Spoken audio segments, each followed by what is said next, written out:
Saya Ayu Staning Warno dan ini adalah Hasap Retail and Food Service.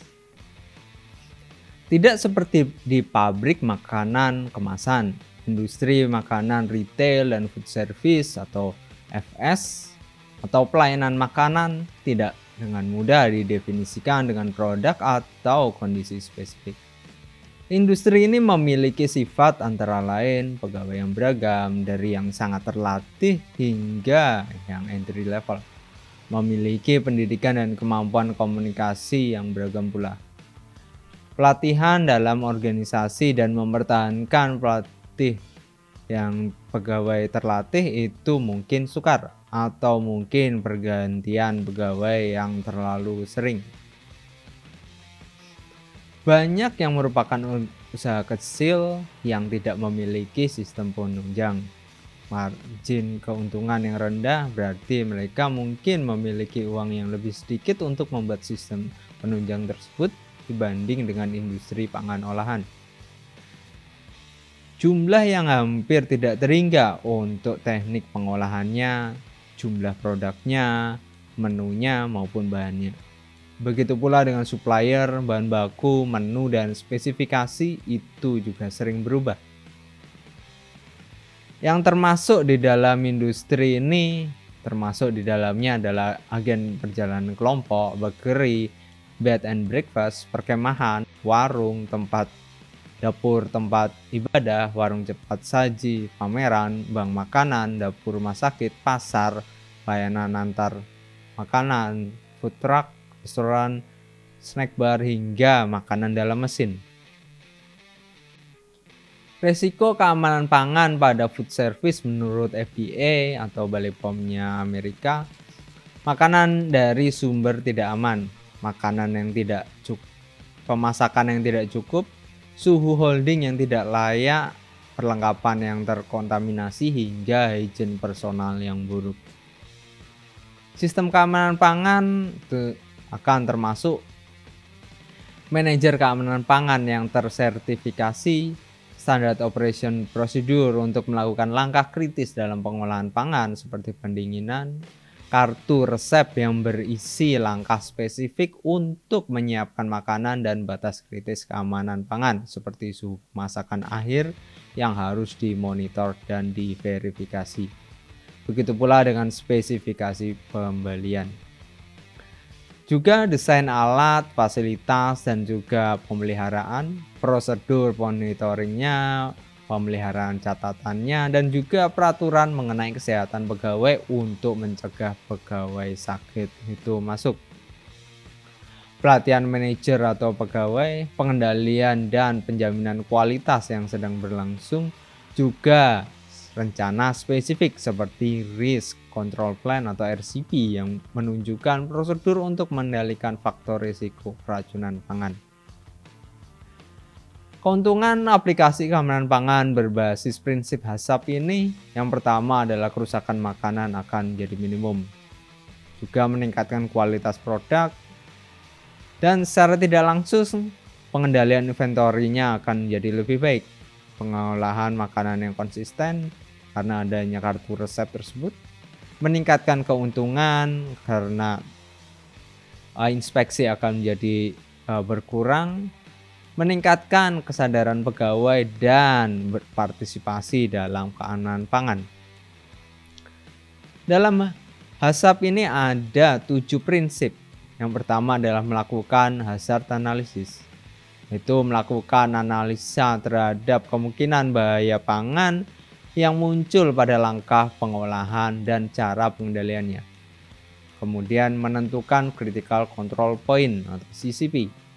Setelah cara pengendalian ditentukan, perlu penentuan langkah pengendalian mana yang benar-benar perlu untuk memastikan keamanan pangan.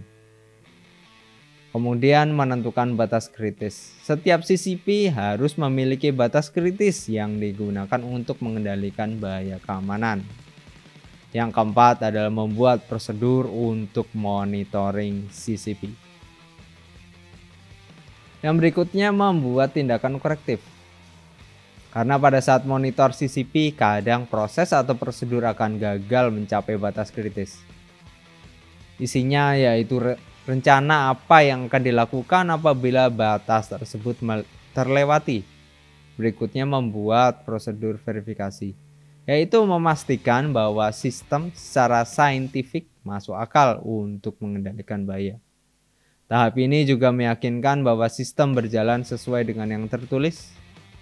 Individu tertentu seperti manajer secara berkala melakukan pengamatan terhadap aktivitas monitoring, melakukan kalibrasi alat dan pengukuran suhu, review catatan maupun tindakan.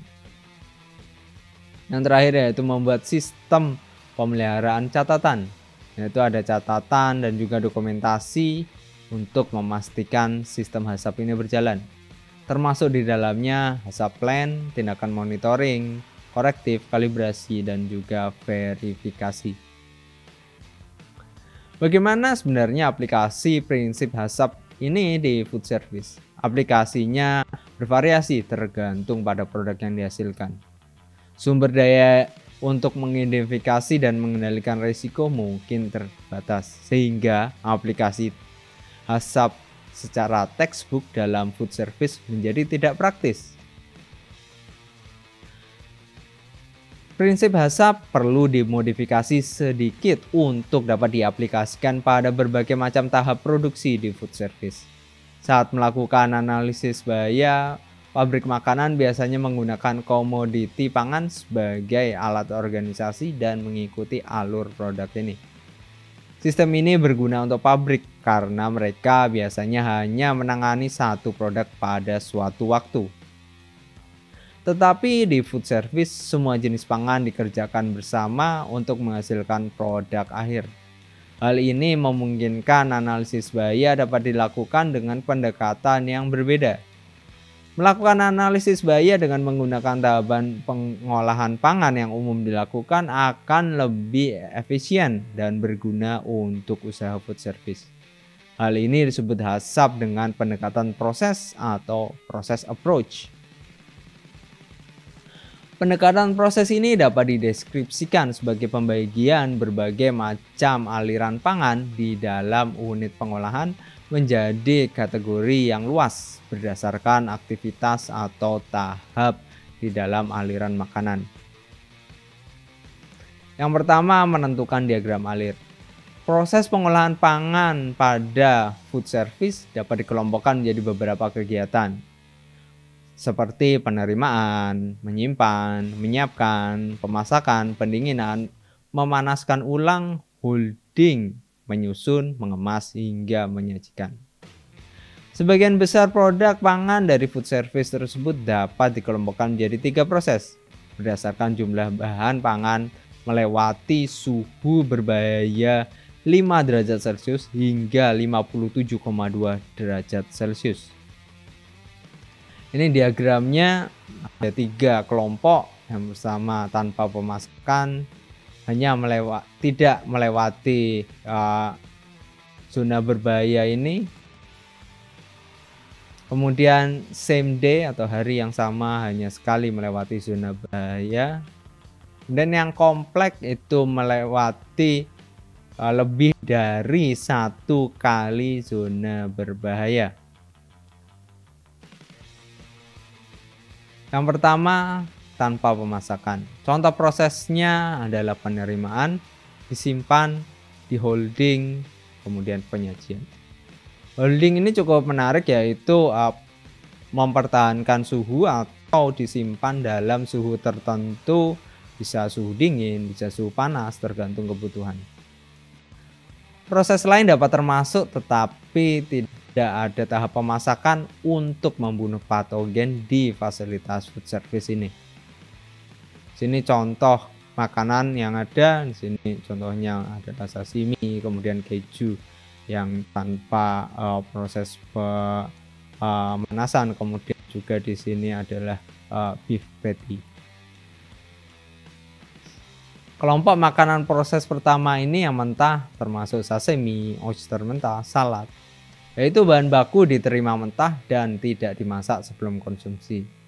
Juga termasuk di dalamnya ready to eat food, produk makanan yang dimasak pada saat produksi tetapi tidak masak ulang oleh pelanggan. termasuk keju, bahan pangan hasil pasteurisasi lainnya. Bahan pangan yang diterima mentah dan dijual mentah akan tetapi diolah oleh pelanggan seperti daging hamburger dan juga ayam. Kontrol proses pada kelompok pertama ini karena tidak terjadi proses pembunuhan mikroba patogen, maka diperlukan perhatian lebih dalam bahan pangan yang diterima dalam kondisi baik dan sumber yang dipercaya. Termasuk detail di dalamnya adalah suhu penerimaan dan juga kandungan patogen dan toksin alami pada ikan segar. Juga tanggung jawab pegawai dalam menerapkan good hygiene practices, mencegah kontaminasi silang dengan memisahkan produk dengan bahan mentah dan juga alat-alat kotor. Perhatian berikutnya yaitu penggunaan cold holding atau pembatasan waktu penyimpanan. Jadi suhunya di bawah suhu tertentu atau dibatasi, misalkan maksimal disimpan selama 1 jam, 2 jam dan seterusnya. Pendinginan untuk mencegah pertumbuhan bakteri, pembentuk spora maupun penghasil toksin. Proses yang kedua yaitu persiapan untuk penyajian di hari yang sama. Contoh prosesnya yaitu penerimaan, penyimpanan, penyiapan, pemasakan, holding, dan juga penyajian.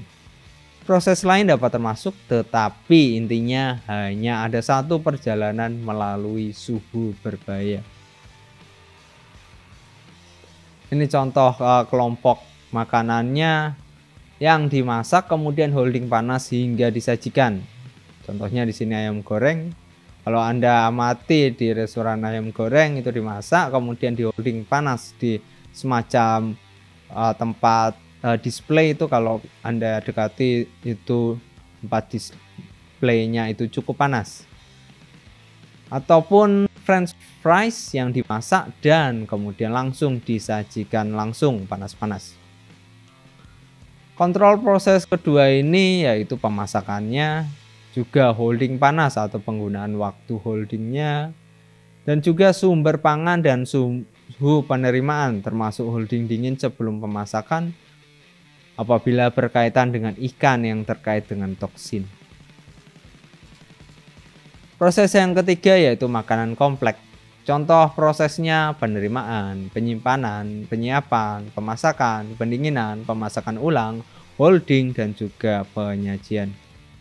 Proses lain dapat termasuk, tetapi ada 2 atau lebih proses perubahan suhu melewati zona berbahaya. Karakteristik dari proses yang ketiga ini yaitu dibuat dengan jumlah besar atau untuk hari berikutnya. Melalui zona berbahaya lebih dari 1 kali sehingga potensi ancaman mikroba pembentuk spora atau toksin itu menjadi tinggi. Apabila terjadi kegagalan pengendalian suhu, produk seringkali menimbulkan penyakit. Berpotensi terjadi rekontaminasi dengan Listeria monocytogenes selama penyimpanan dingin. Kontrol proses ketiga ini antara lain meminimalkan waktu bahan pangan berada di zona berbahaya, proses pemasakannya, proses pendinginannya, suhu dan waktunya biasanya, holding panas dan dingin atau waktu holdingnya, pemanasan ulangnya, suhu dan waktu pula, dan juga sumber pangan dan suhu penerimaan termasuk holding dingin sebelum pemasakan berkaitan dengan ikan yang mengandung toksin. Yang berikutnya adalah pengelompokan CCP pada proses. Proses pertama nukuk, contohnya di sini adalah salad Mediterania. Ada penerimaan, critical point-nya adalah sumber diketahui, suhu penerimaannya juga dicatat di sini. Kemudian penyimpanan, suhu penyimpanan yang layak, mencegah kontaminasi silang jauh dari bahan kimia. Pengolahan, personal hygiene, mencegah pegawai sakit, mencegah kontaminasi silang. Kemudian yang menjadi CCP adalah penyimpanan dingin, critical limitnya suhu di bawah 5 derajat Celcius hingga perlu dicek dan catat suhu. Sedangkan penyajiannya kontak tidak dengan tangan telanjang, personal hygiene mencegah pegawai sakit. Proses yang kedua, penyajian pada hari yang sama, contohnya hamburger. Untuk penerimaannya sama dengan yang tadi, begitu pula dengan penyimpanan dan juga penyiapan. Sedangkan yang CCP adalah pemasakannya. Suhu internal 73,9 derajat Celcius selama 15 detik. Ini biasanya pada beef patty-nya, sehingga perlu dicek dan catat suhu. Sini perlu perhatikan ada kata suhu internal, sehingga perlu memasukkan temperatur probe-nya ke dalam beef patty-nya. Yang berikutnya CCP-nya adalah penyimpanan panas.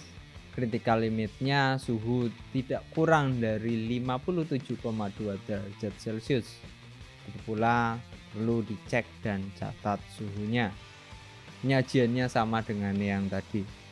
Untuk makanan kompleks contohnya di sini adalah Californian pasta salad. Untuk penerimaan, penyimpanan, penyiapan itu sama, sedangkan pemasakannya ada critical limitnya suhu 73 derajat Celcius selama 15 detik. Cek dan catat suhunya. Kemudian pendinginannya itu juga ada critical limitnya, ada beberapa tahap di sini perlu diperhatikan. Bahwa tahap yang pertama didinginkan hingga 21,1 derajat Celcius selama 2 jam dan dari 21,1 derajat Celcius hingga 5 derajat Celcius atau lebih rendah selama maksimal 4 jam. Kemudian cek dan catat suhu. Ini perlu diperhatikan bahwa penurunan suhu ini perlu ketat, sehingga dibutuhkan teknik-teknik yang dapat menjamin kecepatan penurunan suhu ini dapat tercapai. Sebagai contoh, apabila menggunakan blast chiller itu akan lebih baik, akan tetapi kalau tidak dapat digunakan teknologi-teknologi sederhana seperti menggunakan kipas dan sebagainya yang dapat dilakukan pada kondisi yang hygiene. Kemudian CCP berikutnya adalah pemanasan ulang. Critical limitnya sama 73,9 derajat Celcius selama 15 detik. Begitu perlu cek dan catat suhunya. Kemudian CCP berikutnya lagi yaitu penyimpanan panas. Suhu tidak kurang dari 57,2 derajat Celcius. Cek dan catat suhu. Penyajiannya juga sama, critical point-nya. Apabila terjadi kesalahan, maka dapat dilakukan apa yang disebut dengan on-site correction. Dilakukan untuk segera mengkoreksi faktor resiko yang tidak terkendali yang dapat menimbulkan bahaya pada konsumen. Contohnya, undercooking pada hamburger dapat ditambah waktu pemasakan. Juga menyiapkan lettuce di permukaan yang sama dengan permukaan yang digunakan untuk memotong ayam mentah tanpa dicuci, itu dapat dibilas dan disanitasi. Dapat diatasi dengan membuang lettuce yang terkontaminasi. Bagaimana cara untuk menentukan on-site correction ini? Mengacu pada kebijakan dan prosedur yang sudah ada, seperti pada undang-undang dan sebagainya. Bila tidak ada, dapat dikembangkan sendiri. Biasanya on-site correction tersebut dapat dilogika. Contohnya hamburger yang kurang matang, maka koreksinya adalah terus dimasak hingga suhu pemasakan tercapai. Kan tetapi prosedur seperti holding panas maupun dingin akan sangat kompleks karena ditentukan oleh berbagai faktor, sehingga diperlukan suatu analisis bahaya yang dapat diamati pada lampiran 3 yang akan kita bahas nanti dalam analisis bahaya. Kemudian ada bahaya reheating pada on-site correction ini.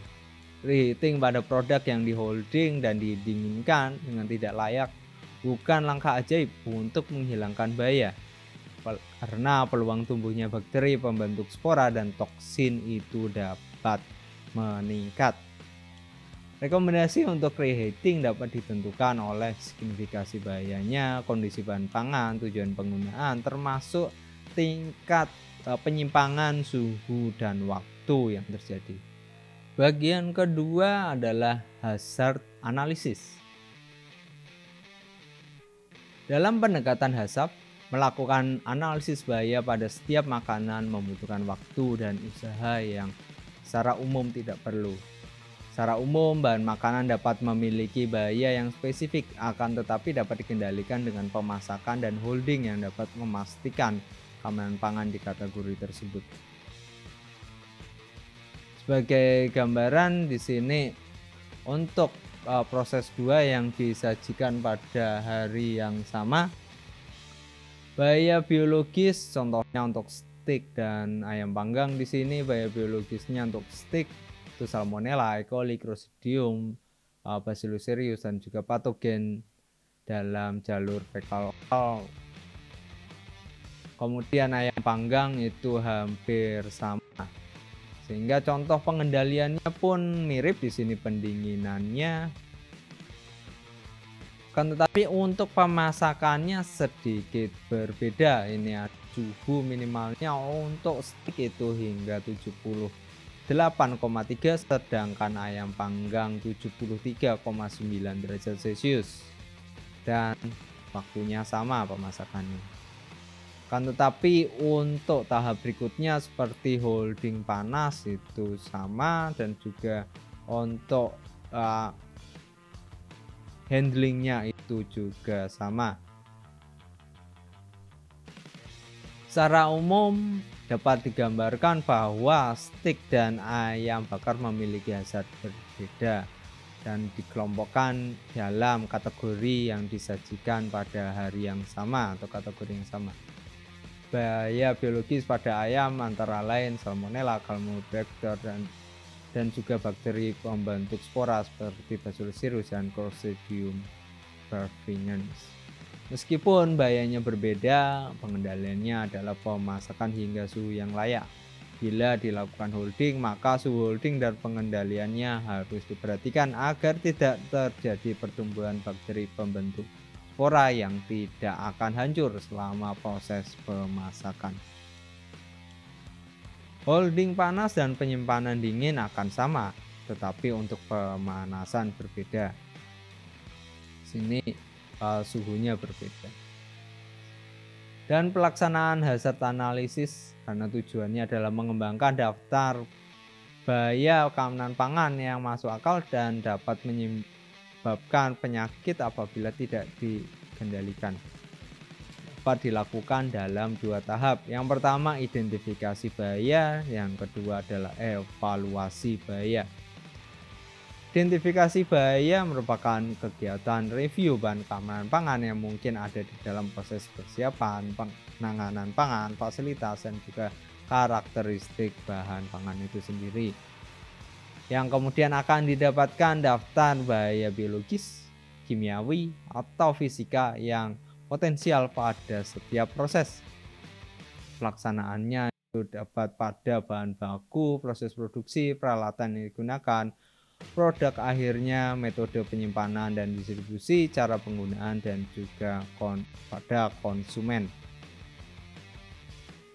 Kondisi yang dapat mempercepat pertumbuhan seperti sifat bahan, apabila bahan itu digiling atau utuh dari hewan atau tumbuhan. Sebagai contoh, apabila bahan itu digiling itu biasanya akan meningkatkan luas permukaan dan juga meningkatkan resiko untuk terjadinya kontaminasi. Apakah makanan yang tidak layak didinginkan setelah dimasak atau dengan tidak layak di holding panas? Karena Clostridium perfringens atau Bacillus cereus dapat tumbuh karena spora akan bertahan pada pemanasan dan juga akan bergerminasi. Apakah makanan yang tidak layak di holding dingin? yaitu Listeria monocytogenes dan Yersinia dapat tumbuh pada suhu refrigerator. Apakah bahan pangan memiliki kadar garam yang tinggi? Karena Vibrio dan Staphylococcus dapat tumbuh karena mereka tahan garam. Apakah itu kedap udara seperti pada bagian dalam bahan pangan atau yang dikemas secara kedap? Karena Clostridium botulinum dan Clostridium perfringens dapat tumbuh apabila terjadi kedap udara. Apakah AW-nya tinggi? Karena Staphylococcus aureus perlu nutrisi untuk tumbuh, tetapi dapat memproduksi toksin apabila AW-nya lebih rendah dari mikroba lain. Yang tahap berikutnya yaitu evaluasi bahaya. Setiap bahaya yang potensial dianalisa berdasarkan keakutan dan resiko terjadinya. Bertujuan untuk menentukan potensi bahaya dari setiap bahaya yang dihasilkan dari tahap pertama. Keakutan merupakan tingkat keseriusan akibat dari paparan bahaya, termasuk kondisi medis yang diakibatkan, lamanya, magnitudenya. Dapat ditetapkan dengan melihat dampak terhadap kesehatan konsumen dan juga dampak terhadap reputasi bisnis. Tingkat keakutannya rendah, itu biasanya untuk reputasi bisnis, sedang karena dapat menyebabkan potensi sakit, hingga tinggi karena dapat menyebabkan sakit berat. Gambaran tingkat keakutan seperti ini untuk yang tinggi dari Clostridium botulinum hingga Taenia solium. Sedangkan yang sedang ada Listeria monocytogenes hingga residu pestisida. Dan yang rendah termasuk Bacillus cereus hingga kejadian gosong. Risiko terjadi merupakan definisi peluang terjadinya suatu bahaya berdasarkan pengalaman, data epidemiologi, dan juga studi pustaka terkait karakteristik dan komposisi pangan selama dan setelah pengolahan, termasuk di dalamnya faktor intrinsik yaitu karakteristik pangan seperti AW, kandungan nutrisi, dan kompetisi mikroba yang sukar dikendalikan. Sedangkan faktor ekstrinsiknya yaitu suhu, pH, dan juga udara itu dapat dikendalikan dengan mudah. Yang berikutnya adalah kategori resiko. Kategori resiko yang tinggi itu yaitu produk-produk yang mengandung ikan, daging, telur, dan sebagainya. Kemudian termasuk daging ikan mentah dan produk olahan susu. Itu pula produk-produk dengan nilai pH 4,6 atau di atasnya yang disterilisasi dalam wadah yang ditutup secara hermetis. Produk dalam kondisi resiko sedang yaitu produk kering, beku yang mengandung daging, ikan, telur, dan sebagainya, sandwich dan kue pie, daging untuk konsumsi segar, dan juga produk-produk berbasis lemak, contohnya coklat, margarin, spread, mayones, dan sebagainya. Sedangkan yang kategori rendah itu produk asam, pH-nya di bawah 4,6, sayuran mentah yang tidak diolah dan tidak dikemas, selai malai, produk-produk konveksioner yang berbasis gula, dan juga minyak dan lemak makan. Kemudian dilakukan analisis menggunakan matriks pengujian resiko. Kita kalikan resikonya di sisi aksis Y di sini dan juga keparahannya di aksis X, yang kemudian dilakukan pengalian yang signifikan itu memiliki nilai 10.000 atau lebih, sehingga yang ada posisi atas ini yang signifikan. Apabila terjadi signifikan, maka perlu suatu pencegahan yang merupakan kegiatan untuk mencegah, menghilangkan, atau mengurangi bahaya sampai ke tingkat yang dapat diterima. Tingkatan pencegahan ini berkaitan dengan sumber bahaya dan tingkat teknologi yang cukup untuk mencapai tujuan tersebut. Tidak dapat mencegah semua bahaya, tetapi dapat mengendalikan. Satu tindakan dapat mengendalikan berbagai bahaya. Juga satu bahaya harus dikendalikan dalam berbagai macam cara. Contoh tindakan pencegahannya di sini ada pelatihan karyawan, penggunaan COE, COQ, COC, atau Certificate of Analysis, Certificate of Quality maupun Certificate of Conformity yang diberikan oleh supplier. Menggunakan pemasok yang bersertifikat HACCP, kontrol suhu secara periodik, hingga menyediakan tempat cuci tangan bagi karyawan. Contoh yang lain yaitu pemasakan, pendinginan, refrigerasi pangan ready to eat yang layak. Sini contoh tabel analisis bahaya. Ini contoh tahapnya yaitu penerimaan bahan baku susu kambing. Ada potensi bahayanya mikrobiologi termasuk TPC yaitu total plate count, E. coli, salmonella. Ini penyebab bahayanya, kemudian keparahan, risiko dan signifikasinya, kemudian bagaimana pencegahannya. Kondisi yang dapat mempercepat pertumbuhan mikroba, ini contohnya apabila selama, sebelum, atau pengolahan dapat menyebabkan pertumbuhan patogen atau pembentukan toksin. Apakah setelah pengolahan dapat menyebabkan pertumbuhan patogen atau pertumbuhan toksin. Di sini ada dua buah tugas. Yang pertama adalah tugas lakukan terjemah, yaitu dua buah buku dari Food Drug Administration atau FDA. Buku yang pertama tahun 2006, buku yang kedua tahun 2020. Untuk buku yang pertama halaman 1 hingga 58 dan juga 67 hingga 81. Untuk bukunya dapat Anda amati di sini, akan dilampirkan juga di website. Kemudian tugas ini dibagi rata semua angkatan, tulis semua nama yang terlibat, juga yang tidak membuat. Tulis 10 mahasiswa yang akan melakukan verifikasi kebenaran, keakuratan, dan kemasukakalan terjemahan. Kumpulkan dalam bentuk docx pada 1 AS melalui format ke email saya. Kemudian tugas yang kedua yaitu HACCP plan. Buat HACCP plan dengan produk yang Anda buat untuk tugas akhir kuliah. Gunakan form HACCP Food Service Workbook yang juga saya tautkan di website berdasarkan kuliah HACCP for Food Service ini, dan juga diperkaya dengan hasil tugas terjemahan. Dikumpulkan dalam bentuk docx pada UAS melalui format ke email saya.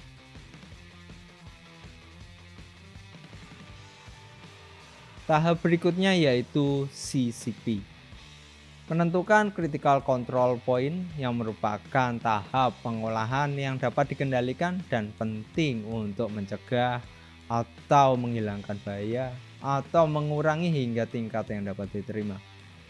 Bila sebuah tahap pengolahan adalah tahap terakhir yang mengendalikannya ditujukan untuk mencegah atau menghilangkan bahaya atau menguranginya hingga tingkat yang dapat diterima, maka pengendaliannya itu termasuk CCP. Bila ada tahapan lain, maka tahap ini yang dapat mengendalikannya, maka tahapan lain tersebut adalah CCP-nya. CCP penerimaan itu contohnya di sini. Untuk dimonitor adalah sumbernya apakah terpercaya, apakah tidak terjadi pemalsuan termasuk makanan yang mengandung bahan berbahaya, berpenyakit, terkontaminasi, kotor, tengik, dan sebagainya. Apabila dalam bentuk kaleng, apakah kaleng tersebut tidak menggembung atau penyok. Produk beku harus diterima dalam kondisi beku dan dimasukkan dalam freezer segera. Kemudian produk refrigerasi itu harus dalam suhu kurang dari atau sama dengan 5 derajat Celcius dan harus dimasukkan ke dalam pendingin segera.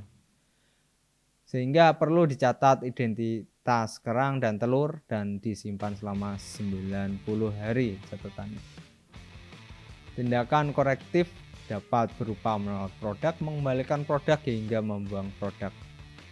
Verifikasi yang dapat dilakukan yaitu suhu produk refrigerasi dan beku dicek dengan termometer, kemasan dan kaleng diperiksa kerusakan, kontaminasi dan integritasnya, produk diperiksa terhadap keberadaan kapang, hama dan juga pemalsuan. Termometer juga harus diperiksa apakah memerlukan kalibrasi, sumber bahan pangan diperiksa sesuai standar. Kemudian untuk cold hold, CCP-nya di sini monitornya yaitu makanan mentah dipisah dari makanan yang dimasak dan juga ready to eat.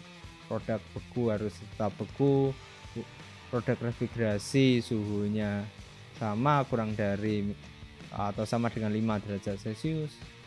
Khusus untuk kepiting, pasteurisasi atau makanan yang ada kemungkinan bahaya dengan kemasan rendah oksigen itu harus disimpan pada suhu kurang atau sama dengan 3,3 derajat Celcius.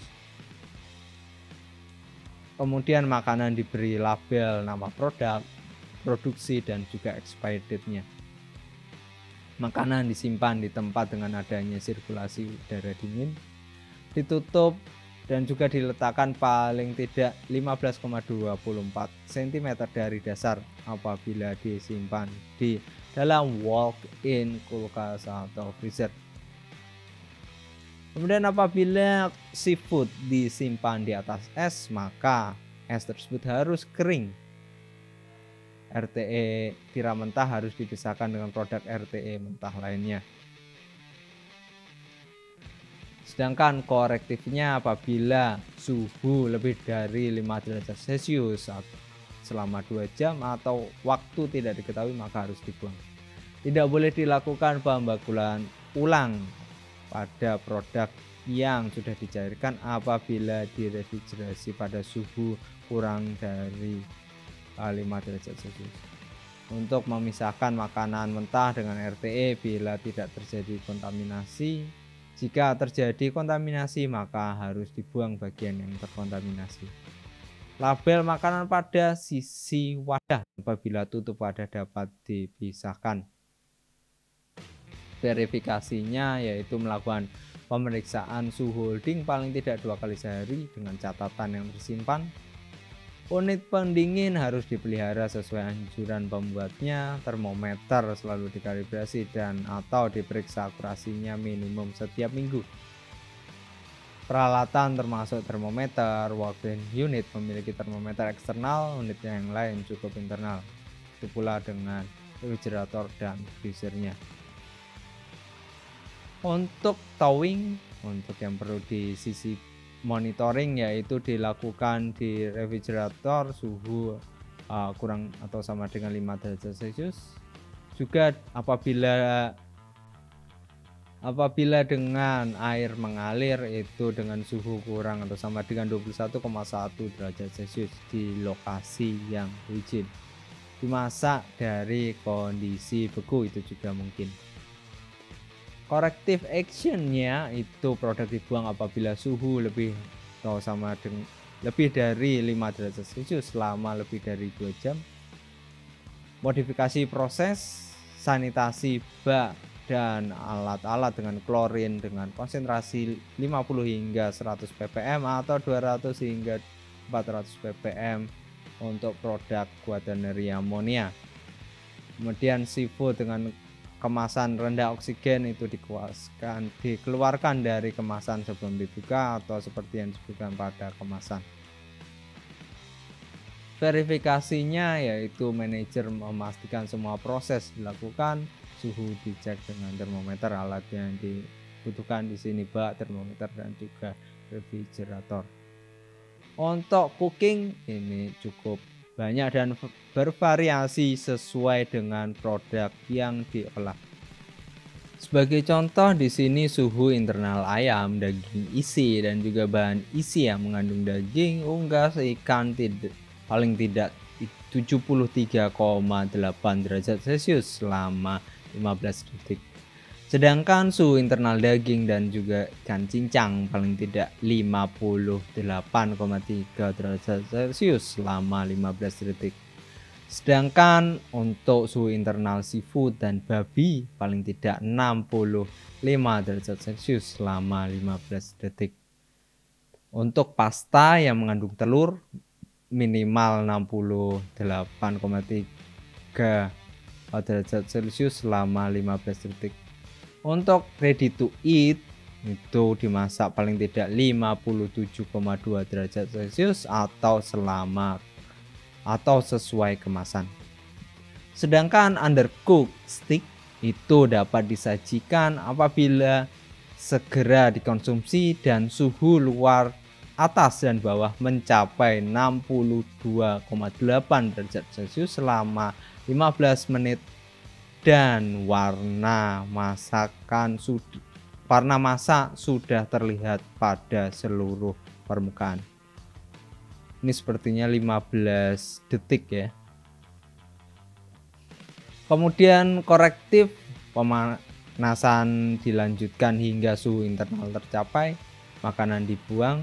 Bila yang dipesan adalah makanan undercook, maka perlu ada pesan untuk pelanggan berupa tulisan mengkonsumsi bahan hewan mentah atau undercook dapat meningkatkan resiko keracunan makanan, terutama apabila Anda memiliki kondisi medis tertentu. Sedangkan tindakan verifikasinya yaitu memastikan suhu internal tercapai dengan termometer batang.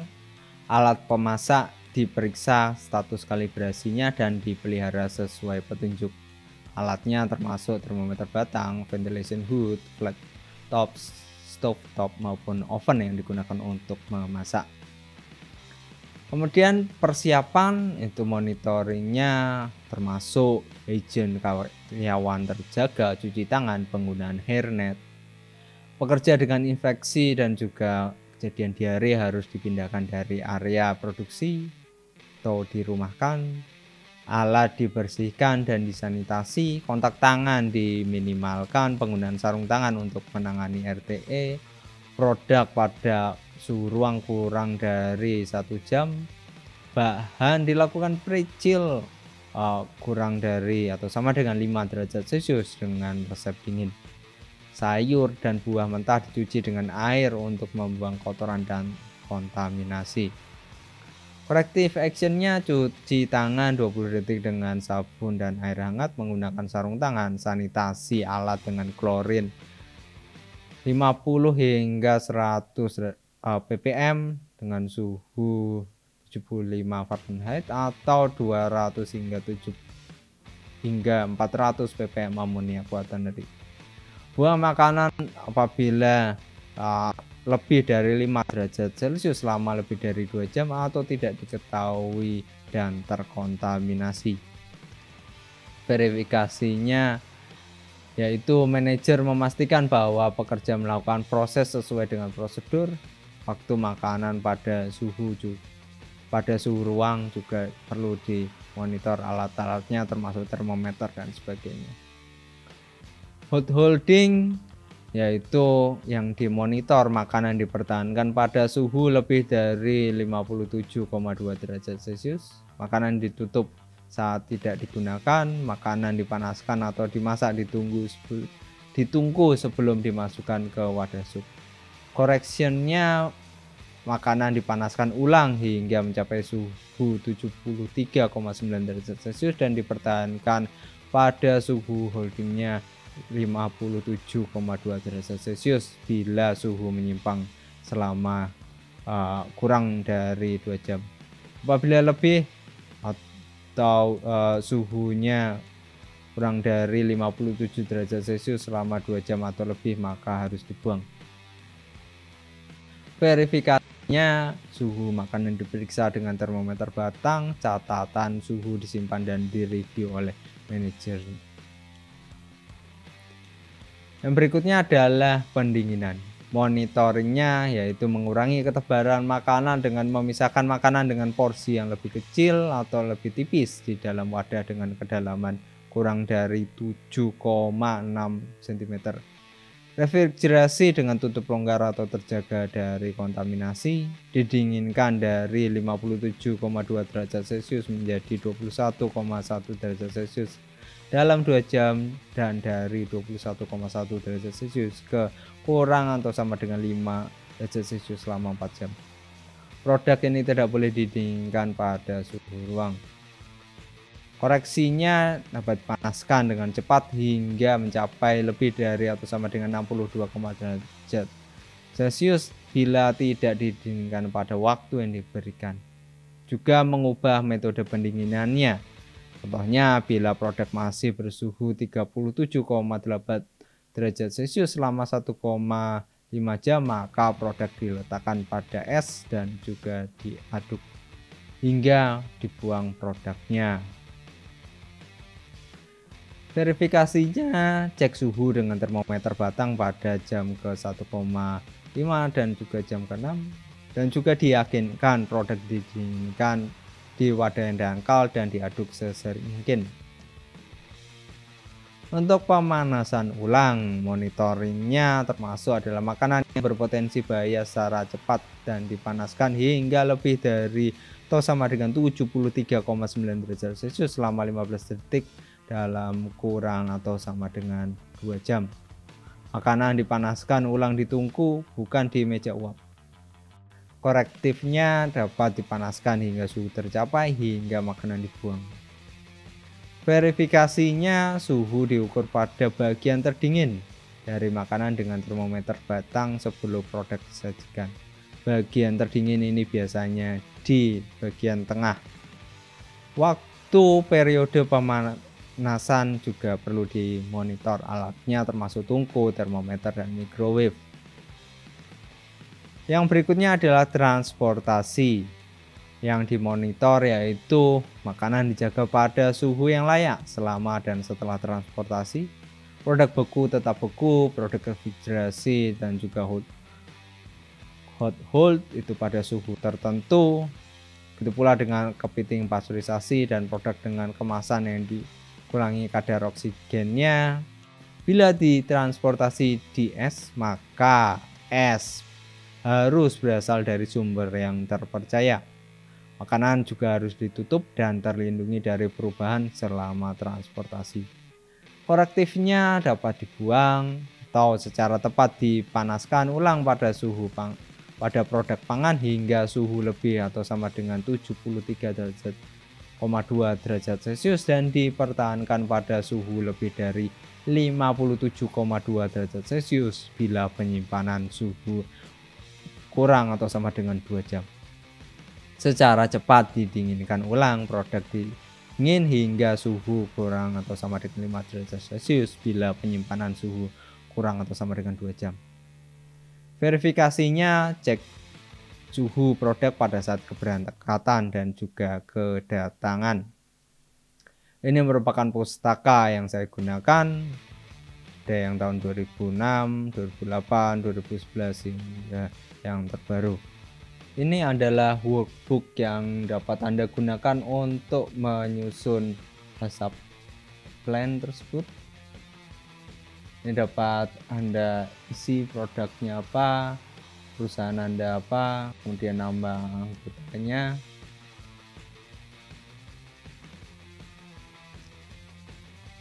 Yang pertama adalah tim HACCP-nya, tulis namanya, bidang keahlian, pelatihan, kedudukan dalam tim. Dan deskripsi produk dari nama produk, komposisi, kelompok proses. Ini ada kelompok 1 yang tadi logo, kemudian SMD, kemudian kompleks. Kemudian metode pengolahannya secara lengkap dan singkat ditulis di sini. Apakah ada proses pengawetan, kemudian pengemas primer, pengemas untuk transportasi apabila ada, kondisi penyimpanan, umur simpan, metode distribusi, petunjuk untuk pelabelan khusus, pengawasan khusus dalam distribusi, di mana produk akan dijual, petunjuk penggunaan. Kemudian penggunaan produknya, deskripsi cara konsumsinya seperti apa, pengguna produknya siapa, apakah ada kondisi khusus. Kemudian pembuatan diagram alir saya rekomendasikan menggunakan draw.io, download langsung dari Microsoft Store gratis. Yang berikutnya prinsip 1 analisis bahaya, itu dilakukan identifikasi bahaya, penetapan dan tindakan pencegahan dan signifikasi bahayanya. Sini tahapannya Anda tulis semua di sini, bahayanya Anda tulis semua dari yang bahaya kimia, mikrobiologi dan juga fisik. Kemudian jenis bahayanya misalkan mikrobiologi itu salmonella, kemudian dan seterusnya ditulis secara detail dan lengkap di sini. Kemudian acceptance limitnya itu biasanya Anda dapatkan dari SNI atau standar-standar lainnya. Kemudian sumbernya atau justifikasinya kenapa bisa ada bahaya tersebut. Apa tindakan pencegahannya, peluangnya seperti apa, apakah low, medium, high, keparahannya seperti apa, kemudian setelah dilakukan perkalian signifikasinya seperti apa. Yang berikutnya penentuan CCP, jawabannya apa saja, kemudian apakah itu CCP atau cukup merupakan control point seperti yang saya sebutkan sebelumnya di slide. Kemudian alasan keputusan apakah itu CCP atau cukup control point. Dalam penentuan CCP ini tidak menggunakan pohon keputusan, akan tetapi cukup alasan keputusan dan berdasarkan pada pembuatan keputusan CCP atau tidak, seperti yang saya jelaskan di slide. Kemudian validasi CCP, ini contohnya di sini berita acara validasi bahwa pada tanggal sekian dengan siapa. Ini contohnya apakah suhu 75 derajat Celcius dapat membunuh mikroba, buktikan dengan kontrol positif, sampel diberi salmonella kemudian diberi treatment, apakah salmonella itu terbunuh. Itu dalam bentuk suatu scientific base. Anda bisa cari tinjauan pustakanya di sini.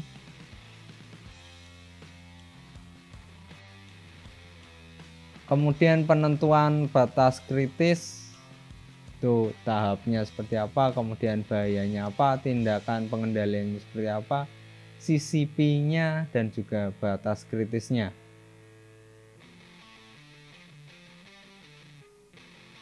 Kemudian monitoringnya di sini apa yang dipantau, di mana, bagaimana, kapan, oleh siapa. Di sini contohnya adalah suhunya apabila tidak tercapai maka yang dipantau adalah suhu, di mana di tempat penggorengan bagaimana dengan termometer dan sebagainya, kapan, setiap saat atau setiap jam atau setiap menit dan sebagainya, oleh siapa, operator. Kemudian tindakan koreksi, di sini ada 3 kolom yang perlu diisi. Tindakan koreksi yang perlu dilakukan secara langsung apabila ada kejadian. Kemudian perlu diketahui penyebab utama bisa terjadi kesalahan itu apa sih, kemudian dilakukan suatu tindakan koreksi agar tidak terulang kembali. Jadi untuk mengatasinya itu seperti apa, contohnya di sini apabila batas kritis suhunya itu ternyata tidak tercapai, suhu pemanggangan hamburger itu tidak tercapai 100 derajat Celcius selama 15 detik, tindakan koreksinya itu dipanaskan hingga tercapai suhu dan waktunya. Penyebab utamanya kemungkinan di sini adalah pemanggangnya kurang panas. Tindakan koreksinya agar tidak terulang kembali yaitu pemanasnya itu dilakukan kalibrasi hingga dapat tercapai suhu yang diinginkan. Kemudian penetapan prosedur verifikasinya di sini yang prinsip 6 di paling ujung di sini perlu diisi verifikasi apakah tindakan koreksi tersebut dapat tercapai, kemudian apakah benar dilakukan dan sebagainya. Kemudian ada form 11A yaitu validasi hazard plan-nya, apakah hazard plan yang dilakukan efektif untuk menciptakan keamanan pangan. Itu bisa dijawab dengan pertanyaan tersebut. Kemudian penetapan sistem dokumentasi, seperti di sini contohnya untuk dokumentasinya terkait dengan berbagai macam tindakan pemantauan, koreksi dan juga verifikasi itu diberi nomor. Di sini cukup ditulis dokumen pemantauan 9.1. 9-nya adalah nomor formnya dan juga 1 adalah nomor tahapnya dan seterusnya di sini hingga dokumen verifikasi untuk setiap tahap dan juga tindakan pengendalian dan seterusnya. Form terakhir ini merupakan tambahan berdasarkan ISO 22000 tahun yang 2020, yaitu personal HACCP, yaitu memastikan bahwa ada orang yang terlatih di HACCP internal untuk mengatasi kasus HACCP plan yang dibuat oleh konsultan. Apakah ada training HACCP internal? Contoh pernyataan di sini adalah saya, Ayusta Manager dari Italian Village dengan nomor lisensi sekian, setuju untuk memberikan pelatihan HACCP pada pekerja saya, yaitu bagaimana cara mengikuti rencana HACCP dan menggunakan rencana HACCP tersebut dalam kegiatan sehari-hari. Setelah mengikuti pelatihan, setiap pegawai akan mengikuti ujian dan harus lulus sebelum setiap pegawai diizinkan mengolah makanan. Terima kasih. Pertanyaan silakan ditulis di bawah. Silakan komen. Jangan lupa like dan subscribe.